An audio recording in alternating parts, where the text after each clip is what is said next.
Moi roztomili, jak się podziwimy dookoła, za okno, na świecie mamy jor, aspoň ten w kalendarzu.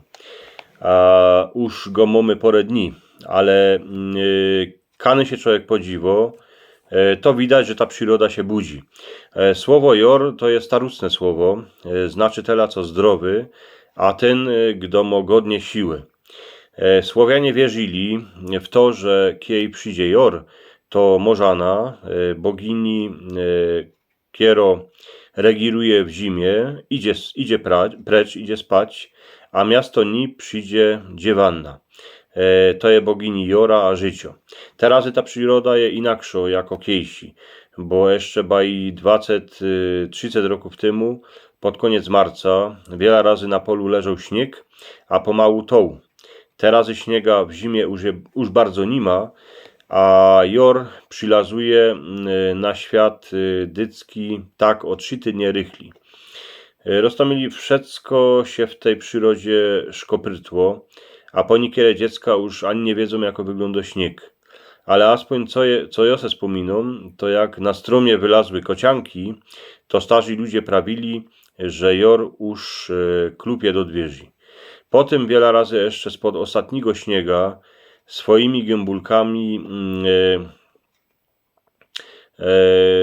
się śmiały do słonka takie małe kwiatuszki, co się na nich prawiło, kluczyki, a kiedy śnieg zlos, to wszędzie się zaczęła zielenić trofka, co i z każdym dniem przybywało, a jako śnieg w zimie, ona też, jako pierziną, zaczęła przykrywać świat. Co jeden dzień to słonko stowało rychli, a szło spać nie skorzy. O porę minut, ale dycki cosi, bo te zimowe długie wieczory a noce to już się wszystkim cisły wiecie kaj. Do życi. Co jeden dzień to w czas rano śpiewał jakiś nowy ptoszek na stromach, tak się mi aspoň dycki zdało. Czym więcej słonko grzoło, tym ptoszki więcej śpiewały, choć na stromach nie było ani jednego liścia. Boroczki kańsik schowane za gałęziami, a w krzokach ten jor, tą dziewannę wołały tymi swoimi szumnymi pieśniczkami, tym swoim śpiewaniem. Wiecie, najlepszy jest ten czas, kiedy jeszcze niby jest zima, ale jor się z nią pasuje. Tuż ta przyroda jest takowno powieszono pomiędzy życiem a śmiercią, pomiędzy starucną morzaną a starucną dziewanną. Gazda się furt dziwo, wiela mosiana we stodole, a jeśli mu styknie, niż będzie mógł siec trofkę na miedzy. Gaździno zaś mo starość, bo obilo ubywo, a gowieć chce żrać, a kury nie są jakoś ich mało wajec. Ale za to stareczka ze starzikiem się o nic nie starają, bo oni wiedzą, a i temu wierzą, że pomruczek wszeckim regiruje, a niczego nie chybi, ale trzeba o to żykać. Starce ta zima się latoś fest mierzła.